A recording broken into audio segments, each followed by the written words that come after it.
ಯಾರು ಕೂಡ ಆಚೆ ನೀವು ಹೋಗ್ಬೇಡಿ, ಒಂದು 10 ನಿಮಿಷಗಳವರೆಗೆ ಅಷ್ಟೇ. ಓಕೆ, ಸೊ ಯಾಕೆ ನಾವು ಕ್ರಿಸ್ಮಸ್ ಹಬ್ಬವನ್ನ ಆಚರಣೆ ಮಾಡ್ತಾ ಇದ್ದೇವೆ? ಈ ಕ್ರಿಸ್ಮಸ್ ಹಬ್ಬದ ಹಿಂದೆ ಇರುವಂತ ಒಂದು ಸತ್ಯ ಸಂಗತಿ ಏನಾಗಿದೆ ಎಂಬುದಾಗಿ ನಾವು ನೋಡಿಕೊಳ್ಳೋಣ. ನಿಜವಾಗಿರುವಂತ ಕ್ರಿಸ್ಮಸ್ ಅಂದ್ರೆ ಬರೀ ನಾವು ಹಾಡುಗಳನ್ನ ಹಾಡುವಂಥದ್ದು, ಕುಣಿಯುವಂಥದ್ದು, ಊಟ ಮಾಡುವಂಥದ್ದು, ಸಂಭ್ರಮ ಮಾಡುವಂಥದ್ದು ಅಷ್ಟೇ ಅಲ್ಲ. ಕ್ರಿಸ್ಮಸ್ ಅಂದ್ರೆ ಸತ್ಯವನ್ನ ನಾವು ತಿಳಿದುಕೊಳ್ಳುವಂಥದ್ದು ಆಗಿದೆ. ಯಾಕೆ ಯೇಸು ಸ್ವಾಮಿಯ ಹುಟ್ಟಿದ ಒಂದು ಹಬ್ಬವನ್ನ ನಾವು ಆಚರಣೆ ಮಾಡ್ತಾ ಇದ್ದೇವೆ? ಯಾಕೆ ಯೇಸು ಸ್ವಾಮಿ ಈ ಲೋಕದಲ್ಲಿ ಆತನು ಹುಟ್ಟಿ ಬರ್ತಾ ಇದ್ದ? ಯೇಸು ಸ್ವಾಮಿ ಲೋಕದಲ್ಲಿ ಹುಟ್ಟಿ ಬರೋದಕ್ಕಿಂತ ಮುಂಚೆ ಆತನು ಏನಾಗಿದ್ರು ಎಂಬುದಾಗಿ ನಾವು ಫಿಲಿಪ್ಪಿ 2ನೇ ಅಧ್ಯಾಯ 6ನೇ ವಚನದಿಂದ ನಾವು ಓದುವಾಗ, ನಾನೆಲ್ಲರೂ ಓದ್ತೇನೆ, ಎಲ್ಲರೂ ಕೇಳಿಸಿಕೊಳ್ಳ್ರಿ. ಯೇಸು ದೈವ ಸ್ವರೂಪನಾಗಿದ್ದರು, ದೇವರಿಗೆ ಸರಿಸಮಾನನಾಗಿರುವುದೆಂಬ ಅಮೂಲ್ಯ ಪದವಿಯನ್ನು ಬಿಡಲೊಲ್ಲೆನು ಎಂದೆಣಿಸದೆ ತನ್ನನ್ನು ಬರಿದು ಮಾಡಿಕೊಂಡು ದಾಸನ ರೂಪವನ್ನು ಧರಿಸಿಕೊಂಡು ಮನುಷ್ಯರಿಗೆ ಸದೃಶ್ಯನಾದನು. ಹೀಗೆ ಆತನು ಆಕಾರದಲ್ಲಿ ಮನುಷ್ಯನಾಗಿ ಕಾಣಿಸಿಕೊಂಡನು. ಹಲ್ಲೆಲೂಯಾ. ನಾವಿಲ್ಲಿ ನೋಡುವಾಗ ಯೇಸು ಸ್ವಾಮಿ ಈ ಭೂಮಿಯಲ್ಲಿ ಹುಟ್ಟಿ ಬರುವುದಕ್ಕಿಂತ ಮುಂಚೆ ಆತನು ದೇವರು ಆಗಿದ್ದರು. Amen, hallelujah. ಯೇಸು ಸ್ವಾಮಿ 6ನೇ ವಚನದಲ್ಲಿ ನಾವು ನೋಡುವಾಗ, ದೇವರಿಗೆ ಸರಿಸಮಾನನಾಗಿರುವುದೆಂಬ ಅಮೂಲ್ಯ ಪದವಿಯನ್ನ, ಅಂದ್ರೆ ಯೇಸು ಸ್ವಾಮಿ ದೇವರಾಗಿದ್ರು ಕೂಡ ಆತನು ಆ ಪದವಿಯನ್ನ, ಅಂದ್ರೆ ದೇವರು ಅನ್ನುವಂತ ಪದವಿಯನ್ನ, ಸ್ಥಾನವನ್ನ ಪರಲೋಕದಲ್ಲಿ ಬಿಟ್ಟು ಆತನು ಮನುಷ್ಯನ ಒಂದು ರೂಪವನ್ನ ತಾಳಿ ಈ ಲೋಕದಲ್ಲಿ ಬರ್ತಾರೆ. ಯಾರು ಕೂಡ ಆಚೆ ನೋಡ್ಬೇಡ್ರಿ, ಓಡಾಡ್ಬೇಡಿ ದಯವಿಟ್ಟು. ಒಂದು 10 ನಿಮಿಷ ಅಷ್ಟೇ, ಜಾಸ್ತಿ ಇಲ್ಲ, 10 ನಿಮಿಷ. ಸೊ ಈ ಕ್ರಿಸ್ಮಸ್ ಹಬ್ಬಕ್ಕೆ ನೀವು ಬಂದಿದ್ದೀರಾ, ನಿಮಗೊಂದು ಆಶೀರ್ವಾದ ಆಗ್ಬೇಕನ್ನುವಂಥದ್ದು ಇದನ್ನ ಅರೇಂಜ್ ಮಾಡಿರುವಂತ ಅಯ್ಯ ಅವರ ಒಂದು ಆಸೆ ಮತ್ತು ನಮ್ಮೆಲ್ಲರ ಆಸೆ ಆಗಿದೆ. ನಿಮ್ಮೆಲ್ಲರಿಗೂ ಆಶೀರ್ವಾದ ಆಗ್ಬೇಕು. ಸೊ ನೀವಿಲ್ಲಿ ಬಂದು ಒಂದು ಸಮಾಧಾನವನ್ನ, ಸಂತೋಷವನ್ನ ನೀವು ಹೊಂದಿಕೊಂಡವರಾಗಿ ಹಿಂದಿರುಗಿ ಹೋಗ್ಬೇಕೆಂಬುವಂತ ಒಂದು ಆಸೆ. ಸೊ ಅದಕ್ಕೋಸ್ಕರ ದಯವಿಟ್ಟು ಎಲ್ಲರೂ ಒಂದು ಲಕ್ಷ್ಯ ಕೊಟ್ಟು ಕೇಳುವಂತೆ ನಾನು ಕೇಳಿಕೊಳ್ತೇನೆ. ಯೇಸು ಸ್ವಾಮಿ ಆತನು ದೇವರಾಗಿದ್ರು ಕೂಡ ಆ ಪದವಿಯನ್ನ ಪರಲೋಕದಲ್ಲಿ ಬಿಟ್ಟು ಆತನು ಮನುಷ್ಯನಾಗಿ, ಮನುಷ್ಯನ ಅವತಾರವನ್ನ ಧರಿಸಿ ಈ ಲೋಕದಲ್ಲಿ ಆತನು ಹುಟ್ಟಿ ಬರ್ತಾರೆ. Hallelujah, hallelujah. ಮನುಷ್ಯ ಅನ್ನುವಂಥದ್ದು ದೇವರು ಅನ್ನುವಂಥ ಸ್ಥಾನ ಮತ್ತು ಮನುಷ್ಯ ಅನ್ನುವಂಥ ಸ್ಥಾನಕ್ಕೆ ಬಹಳ ವ್ಯತ್ಯಾಸ ಇದೆ. ಯಾಕಂದ್ರೆ ಮನುಷ್ಯ ಅನ್ನುವಂಥದ್ದು ಅದು ಬಹಳ ಕಡಿಮೆ ಆಗಿರುವಂತ ಸ್ಥಾನವಾಗಿದೆ. ದೇವರು ಅನ್ನುವಂಥ ಸ್ಥಾನ ಅದು ಒಂದು ದೊಡ್ಡದಾಗಿರುವಂತ ಸ್ಥಾನವಾಗಿದೆ. ಆದ್ರೂ ಕೂಡ ಯೇಸು ಸ್ವಾಮಿ ಒಂದು ತೀರ್ಮಾನವನ್ನ ತೆಗೆದುಕೊಳ್ತಾರೆ, ನಾನು ದೇವರ ಸ್ಥಾನವನ್ನ ಬಿಟ್ಟು ಮನುಷ್ಯನಾಗಿ ಈ ಲೋಕದಲ್ಲಿ ನಾನು ಹುಟ್ಟಿ ಬರ್ತೇನೆ ಎಂಬುದಾಗಿ. ಉದಾಹರಣೆಗೆ ಹೇಳಬೇಕಾಗಿದ್ರೆ, ಒಬ್ಬ ರಾಜನು ಇದ್ರೆ ಆ ರಾಜನು ತನ್ನ ಸ್ಥಾನವನ್ನ, ತನ್ನ ಸಿಂಹಾಸನವನ್ನ ಬಿಟ್ಟು ಅವನು ದಾಸನ ಒಂದು ರೂಪವನ್ನ ತಾಳುವಂಥದ್ದು. ಅದಕ್ಕೆ ಸಮವಾಗಿ ಯೇಸು ಸ್ವಾಮಿ ಆತನು ದೇವರಾಗಿದ್ರು ಕೂಡ ಆ ಸ್ಥಾನವನ್ನ ಬಿಟ್ಟು ಯೇಸು ಸ್ವಾಮಿ ಮನುಷ್ಯನ ರೂಪವನ್ನ ತಾಳಿ ಈ ಲೋಕದಲ್ಲಿ ಆತನು ಜನಿಸಿ ಬರುತ್ತಾರೆ. ಯೇಸು ಸ್ವಾಮಿ ಲೋಕದಲ್ಲಿ ಬರುವಾಗ ಆತನು ಪರಿಶುದ್ಧ ಕನ್ಯೆ ಆಗಿರುವಂತ, ಇನ್ನು ಮದುವೆ ಆಗದೆ ಇರುವಂತ ಮರಿಯಳನ್ನ, ಪರಿಶುದ್ಧ ಕನ್ಯೆಯನ್ನ ಆರಿಸಿಕೊಂಡು ಒಂದು ದೇವರ ಶಕ್ತಿಯಿಂದ ಮರಿಯಳು ಗರ್ಭವನ್ನು ಧರಿಸಿ, ಯೇಸು ಸ್ವಾಮಿ ದೇವರಾಗಿದ್ರು ಕೂಡ ಆತನು ಮಗುವಾಗಿ, ಮನುಷ್ಯನಾಗಿ ನರಾವತಾರವೆತ್ತಿ ಈ ಲೋಕದಲ್ಲಿ ಯೇಸು ಸ್ವಾಮಿ ಕಾಣಿಸಿಕೊಂಡ್ರು. ಇವತ್ತು ನಾವು ಕ್ರಿಸ್ಮಸ್ ಹಬ್ಬವನ್ನು ಆಚರಣೆ ಮಾಡ್ತಾ ಇದ್ದೇವೆ. ಈ ಕ್ರಿಸ್ಮಸ್ ಹಬ್ಬದ ಒಂದು ಹಿಂದೆ ಇರುವಂತ ಸತ್ಯ ಒಂದು ಸಂಗತಿ ಏನಾಗಿದೆ, ಎಂಬುದಾಗಿ ನಾವು ನೋಡುವಾಗ, ಯಾಕೆ ಯೇಸು ಸ್ವಾಮಿ ಒಂದು ತ್ಯಾಗವನ್ನ ಮಾಡಬೇಕಾಗಿತ್ತು? ಯಾಕೆ ಯೇಸು ಸ್ವಾಮಿ ಆ ದೇವರು ಅನ್ನುವಂತ ಸ್ಥಾನವನ್ನ ಬಿಟ್ಟು ಈ ಲೋಕಕ್ಕೆ ಆತನು ಬರಬೇಕಾಗಿತ್ತು ಎಂಬುದಾಗಿ ನಾವು ನೋಡುವಾಗ, 8ನೇ ವಚನದಲ್ಲಿ ನಾವು ನೋಡ್ತೇವೆ, ಹೀಗೆ ಆತನು ಆಕಾರದಲ್ಲಿ ಮನುಷ್ಯನಾಗಿ ಕಾಣಿಸಿಕೊಂಡಿದ್ದಾಗ ತನ್ನನ್ನು ತಗ್ಗಿಸಿಕೊಂಡು ಮರಣವನ್ನು, ಅಂದರೆ ಶಿಲುಬೆಯ ಮರಣವನ್ನಾದರೂ ಹೊಂದುವಷ್ಟು ವಿಧೇಯನಾದನು. ಯಾಕೆ ಯೇಸು ಸ್ವಾಮಿ ಲೋಕದಲ್ಲಿ ಆತನು ಹುಟ್ಟಿ ಬರುತ್ತಾ ಇದ್ದಾರೆ ಎಂಬುದಾಗಿ ನಾವು ನೋಡುವಾಗ, ಮತ್ತಾಯದಲ್ಲಿ ನಾವು ನೋಡ್ತೇವೆ.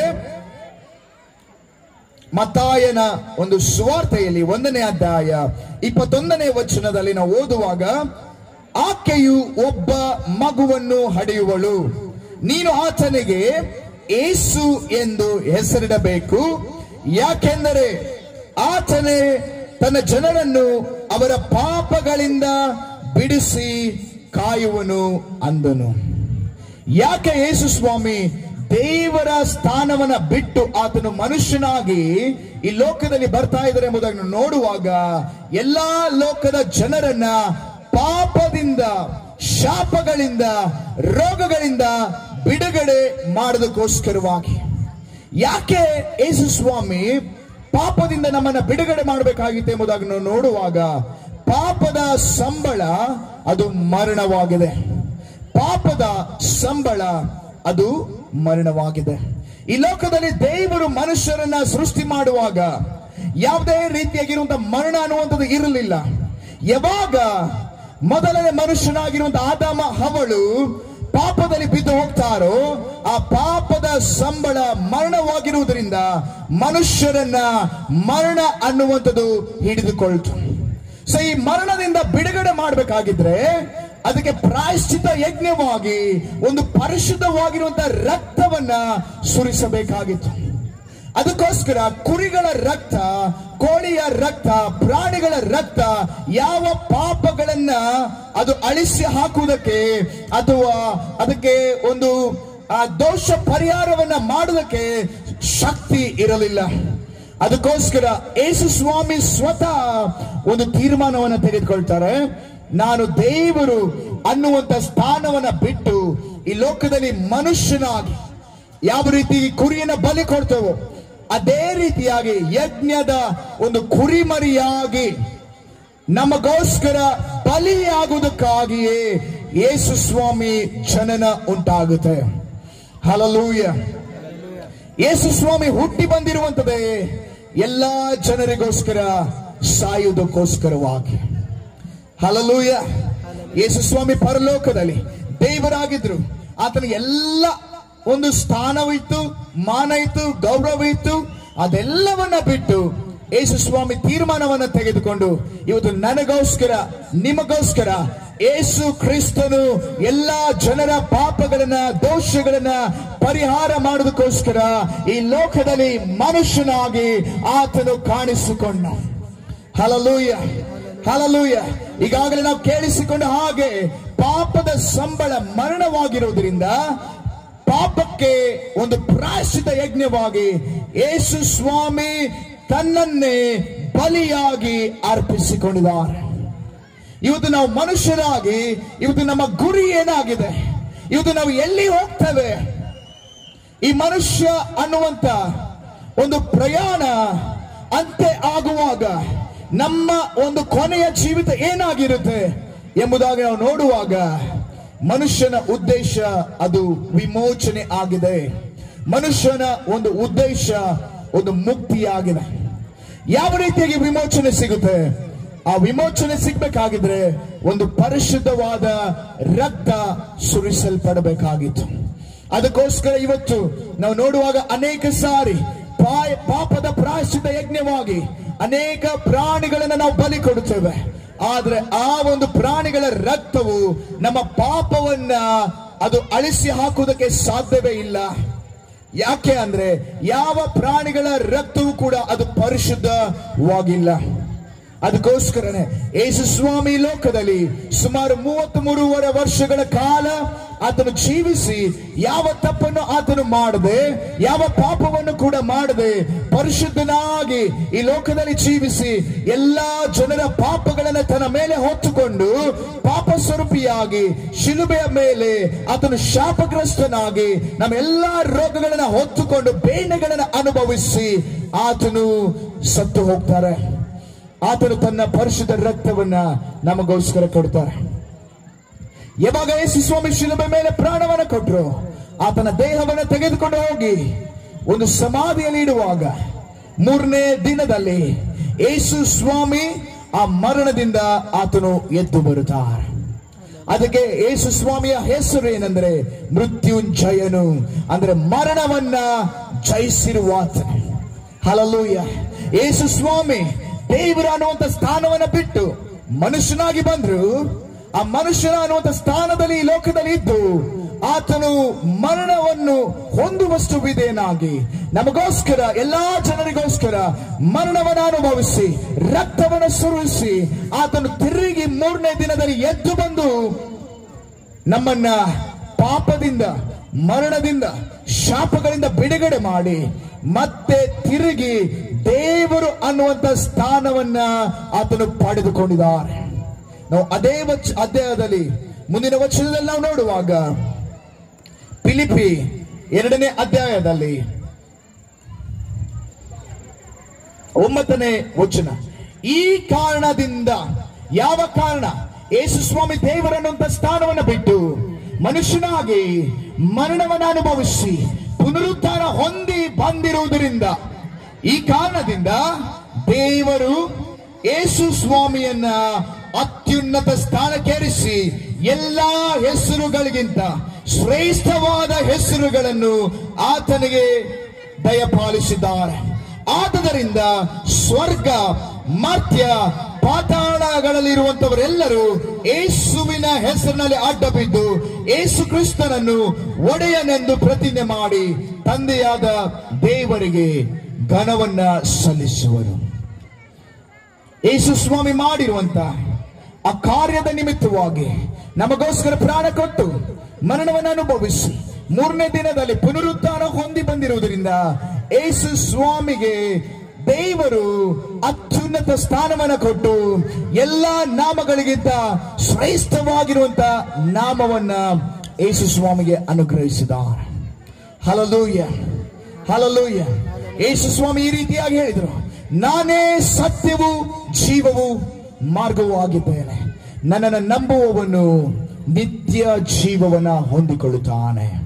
ಹಲ್ಲೆಲೂಯ. ಒಂದು ವಚನವನ್ನ ಓದಿ ನಾವು ಈ ಸಮಯದಲ್ಲಿ ನಾವು ಪ್ರಾರ್ಥನೆ ಮಾಡೋಣ.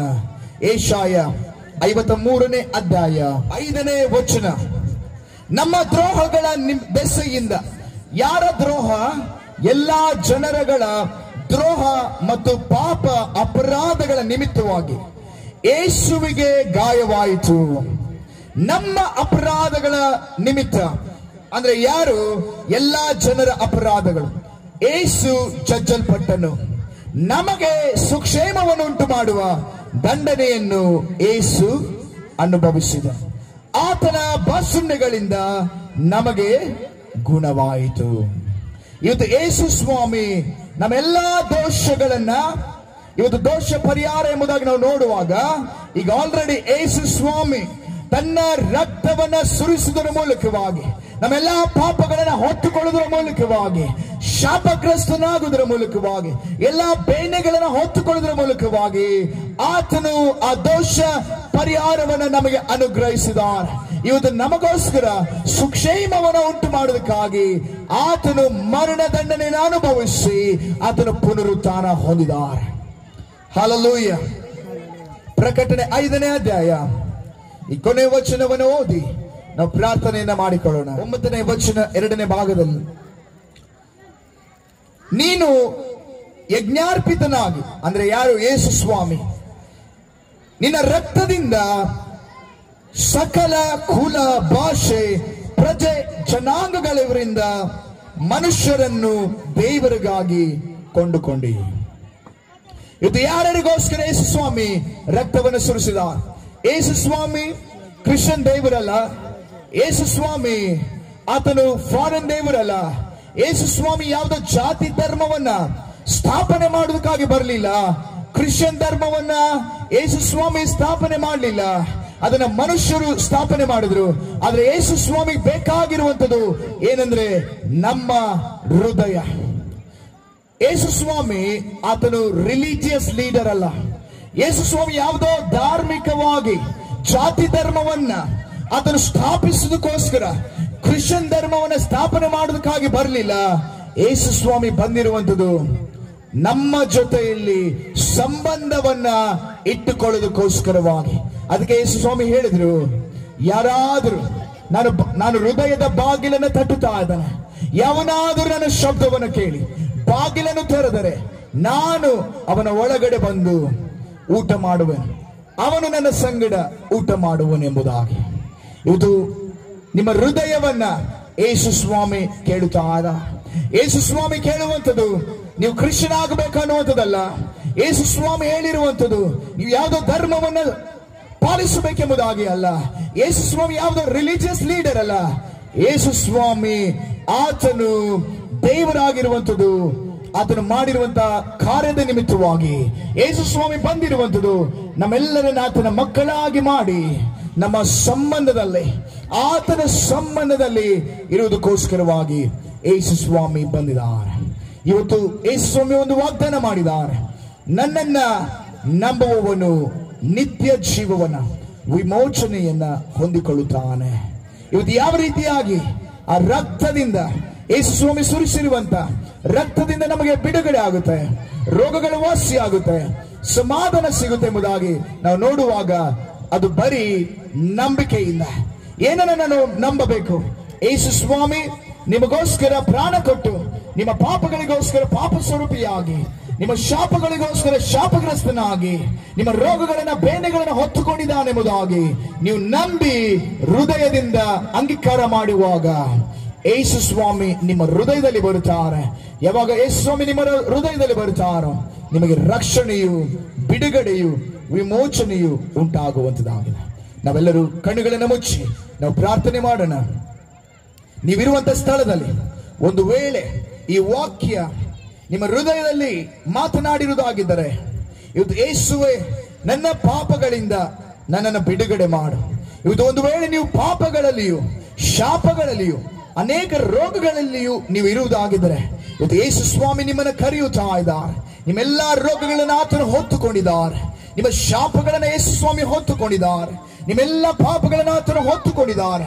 ಇವತ್ತು ಒಂದು ಪ್ರಾರ್ಥನೆ, ಯೇಸುವೆ ನೀನು ನನ್ನ ಹೃದಯದಲ್ಲಿ ಬಾ ಎಂಬುದಾಗಿ ನೀವು ಕರೆಯುವಾಗ ನಿಮ್ಮೆಲ್ಲ ರೋಗಗಳು, ನಿಮ್ಮ ಶಾಪಗಳು, ನಿಮ್ಮೆಲ್ಲ ಪಾಪಗಳು ನಿಮ್ಮನ್ನು ಬಿಟ್ಟು ಹೋಗಿ ನೀವು ಹೊಸ ಸೃಷ್ಟಿಯಾಗಿ ನೀವು ಮಾರ್ಪಡುತ್ತೀರ. ಒಂದು ವೇಳೆ ನಿಮ್ಮ ಹೃದಯದಲ್ಲಿ ನನಗೆ ಯೇಸು ಬೇಕು, ನನಗೆ ಪಾಪ ಪರಿಹಾರವಾಗಬೇಕು, ನನಗೆ ದೋಷ ಪರಿಹಾರವಾಗಬೇಕು ಎಂಬುದಾಗಿ ನೀವು ನಂಬುದಾಗಿದ್ದರೆ, ನೀವು ಒಂದು ವೇಳೆ ನೀವು ಬಯಸುವುದಾಗಿದ್ದರೆ ನನ್ನ ಜೊತೆಯಲ್ಲಿ ನೀವು ಈ ಪ್ರಾರ್ಥನೆಯನ್ನ ಮಾಡಬೇಕೆಂಬುದಾಗಿ ನಾನು ಕೇಳಿಕೊಳ್ತೇನೆ. ಒಂದು ವೇಳೆ ನೀವು ಪ್ರಾರ್ಥನೆ ಮಾಡಿ ನಿಮ್ಮ ಹೃದಯದಲ್ಲಿ ನನಗೆ ಯೇಸು ಬೇಕು, ನನ್ನ ಪಾಪ ಪರಿಹಾರವಾಗಬೇಕು, ನೀವು ಇರುವಂತ ಸ್ಥಳದಲ್ಲೇ ನನ್ನ ದೋಷ ಪರಿಹಾರವಾಗಬೇಕು, ಒಂದು ವೇಳೆ ನನಗೆ ರೋಗಗಳಿದೆ, ಅನೇಕ ಸಾಲಗಳಲ್ಲಿ ನಾನಿದ್ದೇನೆ, ಅದರಿಂದ ನನಗೆ ಬಿಡುಗಡೆ ಬೇಕು. ಇವತ್ತು ಯೇಸು ಸ್ವಾಮಿ ನಿಮ್ಮ ಎಲ್ಲ ಸಾಲಗಳನ್ನು ಆತನು ನೀಗಿಸಿದ್ದಾರೆ. ಯೇಸು ಸ್ವಾಮಿ ನಿಮ್ಮ ಎಲ್ಲ ಪಾಪಗಳಿಗೆ ಆತನು ಪ್ರಾಯಶ್ಚಿತ್ತ ಯಜ್ಞವಾಗಿ ಬಲಿಯನ್ನು ಅರ್ಪಿಸಿದ್ದಾರೆ. ನಿಮ್ಮ ರೋಗಗಳ ಬೇನೆಗಳನ್ನು ಆತನು ಹೊತ್ತುಕೊಂಡಿದ್ದಾರೆ. ಇವತ್ತು ನೀವು ರೋಗದಲ್ಲಿರುವಂಥದ್ದು, ನೀವು ಪಾಪದಲ್ಲಿರುವಂಥದ್ದು, ಶಾಪದಲ್ಲಿರುವಂಥದ್ದು, ಸಾಲದಲ್ಲಿರುವಂಥದ್ದು, ಇದು ನ್ಯಾಯಬದ್ಧವಾಗಿಲ್ಲ. ಯಾಕಂದ್ರೆ ಯೇಸು ಸ್ವಾಮಿ ಎಲ್ಲವನ್ನ ಹೊತ್ತುಕೊಂಡು ನಮ್ಮನ್ನ ಶ್ರೀಮಂತರನ್ನಾಗಿ ಮಾಡುವುದಕ್ಕೋಸ್ಕರ ಆತನು ಬಡವನಾಗಿ ಬಂದಿದ್ದಾರೆ. ನಮ್ಮನ್ನ ನೀತಿವಂತರನ್ನಾಗಿ ಮಾಡುವುದಕ್ಕೋಸ್ಕರ ಆತನು ಪಾಪ ಸ್ವರೂಪಿಯಾಗಿದ್ದಾರೆ. ನಮ್ಮನ್ನ ಆಶೀರ್ವಾದ ಮಾಡುವುದಕ್ಕೋಸ್ಕರ ಆತನು ಶಾಪಗ್ರಸ್ತನಾಗಿದ್ದಾರೆ. ಇವತ್ತು ನಮ್ಮನ್ನು ಬಿಡುಗಡೆ ಮಾಡೋದಕ್ಕೋಸ್ಕರ, ನಮ್ಮನ್ನು ವಾಸಿ ಮಾಡೋದಕ್ಕೋಸ್ಕರ ಆತನು ನಮ್ಮ ಬೇನೆಗಳನ್ನು ಹೊತ್ತುಕೊಂಡಿದ್ದಾನೆ. ಇವತ್ತು ನೀವು ನಂಬಿ ನಿಮ್ಮ ಹೃದಯದಲ್ಲಿ ನನಗೆ ಬಿಡುಗಡೆ ಬೇಕು, ಸಮಾಧಾನ ಬೇಕು, ನನಗೆ ವಾಸಿಯಾಗಬೇಕು, ನನ್ನ ಕುಟುಂಬದಲ್ಲಿ ಅನೇಕ ಹೋರಾಟಗಳಿದೆ, ಕಷ್ಟಗಳಿದೆ, ಸಮಾಧಾನ ಇಲ್ಲ, ಅನೇಕ ಒಂದು ಕಷ್ಟಗಳಲ್ಲಿ ಹಾದು ಹೋಗುತ್ತಾರೆ ಇದ್ದಾನೆ ಎಂಬುದಾಗಿ ನೀವು ಅಂದುಕೊಳ್ಳುವುದಾಗಿದ್ದರೆ ಯೇಸು ಆತನು ಇಲ್ಲಿದ್ದಾರೆ. ಒಂದು ವೇಳೆ ನೀವು ಯೇಸುವೇ ನನ್ನ ಹೃದಯದಲ್ಲಿ ಬಾ ಎಂಬುದಾಗಿ ಕರೆಯುವಾಗ ಆತನು ಬಂದು ನಿಮ್ಮ ಜೀವಿತವನ್ನ ಮಾರ್ಪಡಿಸುತ್ತಾರೆ. ಯೇಸು ಯಾವುದೇ ಜಾತಿ, ಧರ್ಮ, ಕ್ರಿಶ್ಚಿಯನ್ ದೇವರಲ್ಲ. ಯೇಸು ಸ್ವಾಮಿ ಈ ಲೋಕಕ್ಕೆ ಆತನ ದೇವರಾಗಿದ್ದಾರೆ. ಒಂದು ವೇಳೆ ನೀವು ಪ್ರಾರ್ಥನೆ ಮಾಡಿ ನನಗೆ ರಕ್ಷಣೆ ಬೇಕೆಂಬುದಾಗಿ ನೀವು ಹೇಳುವುದಾಗಿದ್ದರೆ ನನ್ನ ಜೊತೆಯಲ್ಲಿ ನೀವು ಇರುವಂತ ಸ್ಥಳದಲ್ಲಿ ಈ ಪ್ರಾರ್ಥನೆಯನ್ನ ರಿಪೀಟ್ ಮಾಡುವಂತೆ ನಾನು ಕೇಳಿಕೊಳ್ತಾ ಇದ್ದೇನೆ. ಪರಲೋಕದ ತಂದೆಯಾದ ದೇವರೇ, ಪರಲೋಕದ ತಂದೆಯಾದ ದೇವರೇ, ಯೇಸು ಕ್ರಿಸ್ತನ ನಾಮದಲ್ಲಿ, ಯೇಸು ಕ್ರಿಸ್ತನ ನಾಮದಲ್ಲಿ ನಿನ್ನ ಸಾನ್ನಿಧ್ಯದಲ್ಲಿದ್ದೇನೆ. ನಿನ್ನ ಸಾನ್ನಿಧ್ಯದಲ್ಲಿದ್ದೇನೆ. ಯೇಸುವೇ, ಯೇಸುವೇ, ನೀನು ನನ್ನ ಎಲ್ಲಾ ಪಾಪಗಳನ್ನ ಹೊತ್ತುಕೊಂಡು ಪಾಪ ಸ್ವರೂಪಿಯಾಗಿ ನನ್ನ ಎಲ್ಲಾ ಶಾಪಗಳನ್ನ ಹೊತ್ತುಕೊಂಡು ಶಾಪಗ್ರಸ್ತನಾಗಿ ನನ್ನ ಎಲ್ಲಾ ರೋಗಗಳನ್ನು ಬೇನೆಗಳನ್ನು ನಿನ್ನ ಮೇಲೆ ಹೊತ್ತುಕೊಂಡು ಶಿಲುಬೆಯ ಮೇಲೆ ರಕ್ತವನ್ನು ಸುರಿಸಿ ಪ್ರಾಣವನ್ನು ಕೊಟ್ಟು ಸತ್ತು ಮೂರನೇ ದಿನದಲ್ಲಿ ಎದ್ದು ಬಂದಿದೆ ಎಂದು ಹೃದಯದಿಂದ ನಂಬಿ ಬಾಯಿಂದ ಅರಿಕೆ ಮಾಡುತ್ತೇನೆ. ಯೇಸುವೇ, ನಾನು ಪಾಪಿ ಎಂದು ಒಪ್ಪಿಕೊಳ್ಳುತ್ತೇನೆ. ಯೇಸುವೇ, ನನ್ನ ಹೃದಯದ ಬಾಗಿಲನ್ನು ತೆರೆದಿದ್ದೇನೆ. ನನ್ನ ಹೃದಯದಲ್ಲಿ ಬಂದು ವಾಸ ಮಾಡು. ನನ್ನ ಎಲ್ಲಾ ಪಾಪದ ಜೀವಿತದಿಂದ ಕತ್ತಲೆಯ ಜೀವಿತದಿಂದ ಬಿಡುಗಡೆ ಮಾಡಿ ಬೆಳಕಿನ ಜೀವಿತದಲ್ಲಿ ನನ್ನನ್ನು ಸೇರಿಸು. ನನ್ನ ಹೆಸರನ್ನು ಪರಲೋಕದಲ್ಲಿ ನೀನು ಬರೆಯುವಂತೆ ವಿಮೋಚನೆಯನ್ನು ನನಗೆ ಕೊಡುವಂತೆ ನಿನ್ನನ್ನು ನಂಬಿ ನಾನು ಸ್ವೀಕಾರ ಮಾಡಿಕೊಳ್ಳುತ್ತೇನೆ. ಯೇಸುವೇ, ನೀನು ಮಾಡಿರುವಂತ ಎಲ್ಲಾ ಕಾರ್ಯಗಳಿಗೋಸ್ಕರ ನಿನಗೆ ಸ್ತೋತ್ರವನ್ನು ಸಲ್ಲಿಸುತ್ತೇನೆ. ನನ್ನನ್ನು ನಿನ್ನ ಮಗನಾಗಿ ಮಗಳಾಗಿ ಸ್ವೀಕಾರ ಮಾಡಿಕೊಂಡಿದ್ದಕ್ಕಾಗಿ ನಿನಗೆ ಸ್ತೋತ್ರ. ಯೇಸು ಕ್ರಿಸ್ತನ ನಾಮದಲ್ಲಿ ಪ್ರಾರ್ಥಿಸಿ ಬೇಡಿ ಹೊಂದಿದೆ ನಮ್ಮ ತಂದೆಯೇ. ಆಮೆನ್. ನಾವೆಲ್ಲರೂ ಜೋರಾಗಿ ಚಪ್ಪಾಳೆ ತಟ್ಟುತ್ತಾ ಯೇಸು ಸ್ವಾಮಿಗೆ ನಾವು ಮಹಿಮೆಯನ್ನ, ಸ್ತೋತ್ರವನ್ನ, ಘನತೆಯನ್ನ ನಾವು ಸಲ್ಲಿಸೋಣ. ಈ ವಾಕ್ಯಕ್ಕಾಗಿ ಮತ್ತು ಈ ಅವಕಾಶ ಕೊಟ್ಟಿರುವಂತ ಸುಧಾಕರ್ ಆಯ ಅವರಿಗೋಸ್ಕರ ನಾನು ವಂದನೆಗಳನ್ನ ತಿಳಿಸ್ತೇನೆ. ಮತ್ತು ಇಲ್ಲಿ ನೆರೆದಿರುವಂತ ಎಲ್ಲಾ ಜನರಿಗೂ ಕೂಡ ನಿಮಗೆ ವಂದನೆಗಳು ಮತ್ತು ಹಾಗೆ ಯೇಸು ಕ್ರಿಸ್ತನ ಒಂದು ಹುಟ್ಟು ಹಬ್ಬದ ಶುಭಾಶಯಗಳನ್ನ ನಮ್ಮ ಸಭೆಯಿಂದ ಮತ್ತು ನಮ್ಮ ಕುಟುಂಬದಿಂದ ನಿಮಗೆ ತಿಳಿಸ್ತೇನೆ. God bless you.